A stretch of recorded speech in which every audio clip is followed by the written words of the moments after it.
Hi again, everybody. Here's your Paper News 24/7, the video edition for Saturday, April 5th, 2014. I'm Frank Phillips reporting. The National Weather Service reported Sugar Creek crested below flood stage at 7.33 feet at 10:15 a.m. Thursday, and waters are expected to continue to recede. But emergency services were prepared in case of flooding. Denise Maxwell, director of the local Red Cross chapter, said Thursday she had volunteers ready to go if they were needed, and their trailers were loaded with supplies. We stay mobile, Maxwell said. Our trailers are filled so we can go into a town and set up a shelter as needed. The second floor of the chapter house on Water Street in Crawfordsville was set up with beds and bedding should people need to evacuate from their homes. We usually have calls by now, she said Friday morning before the flood warning was canceled. Water rescue is an important part of a flood event, and the Crawfordsville Fire Department made sure their equipment was ready to go, said Chief Larry Patton. Sherry Harrington, Montgomery County Emergency Management Director, said standard practice is to get ready for a flood event when water reaches 4 feet on Sugar Creek. This time, emergency management was ready before the creek reached that level. Flood level is 8 feet. This time, Montgomery County avoided major flooding, but spring is just beginning, and we can expect more April showers. Speaking of rain, Sugar Creek Campground was devastated by the 100-year flood that hit a year ago.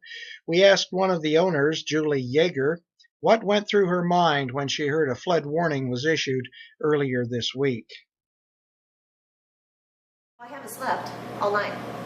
All night long, I've been going back and forth from the house to here because we have 4 campers that are here still.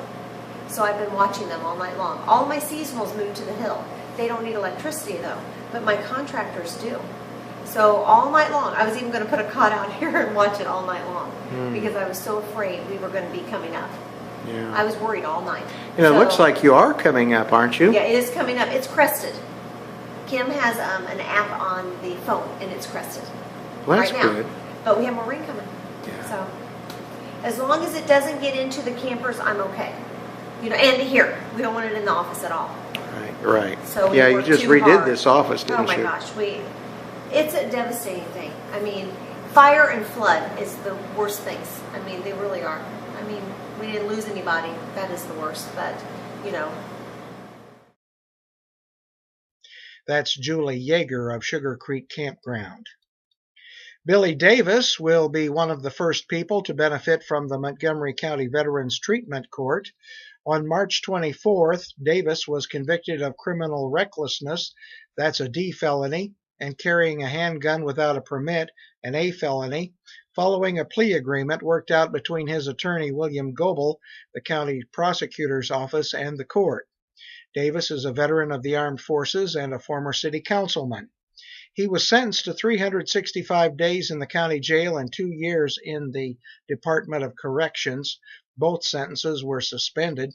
No fines were assessed, but Davis was ordered to pay court costs of $168. Judge Peggy Lohorn found no aggravating circumstances in the case, and there were mitigating circumstances in that Davis pleaded guilty and agreed to undergo the Veterans Treatment Court. The court file did not specify what treatment Davis will receive, and a message left on Davis' phone was not returned Friday. In a letter written when he resigned from the Crawfordsville City Council, Davis said he was diagnosed with post-traumatic stress syndrome. Unfortunately, due to combat experiences during my military service for our country, my PTSD has become an overwhelming burden on my life, Davis wrote. Mental health is a very important issue facing our veterans today, and any support you can offer will be greatly appreciated, end quote. Because of the experience of many veterans like Davis, the Veterans Administration began lobbying for veterans treatment courts. Judge Peggy Lohorn said she learned about the program from a judge in southern Indiana, and Lohorn was instrumental in establishing the Montgomery County Veterans Treatment Court. When veterans who are in trouble with the law agree to treatment through the court, they can receive reduced sentences.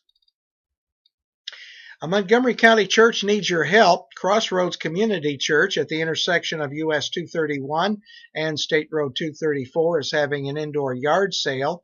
Margaret Schertzinger said the ultimate purpose is to raise money to build a sanctuary. We try to have a sale either in the spring or the fall of the year. And people of the church bring in things that they want to get rid of. And it's for just whatever they want to donate. It is the price on anything. There's a few items that we need a certain amount or the people will take back. But the money that we make on this goes towards our indebtedness on this building. We're trying to pay off this building so that we can build a sanctuary out facing 231. That's Margaret Schertzinger, a member of Crossroads Community Church. Well, that's about it for us. We hope you have an outstanding weekend. At least we're not looking forward to any more rain and certainly no flooding or other bad weather. So keep your eye on the sky, keep one eye here on this webpage, and try to have a good time while you're doing it. We'll see you Monday for the Paper News 24/7, the video edition. I'm Frank Phillips reporting.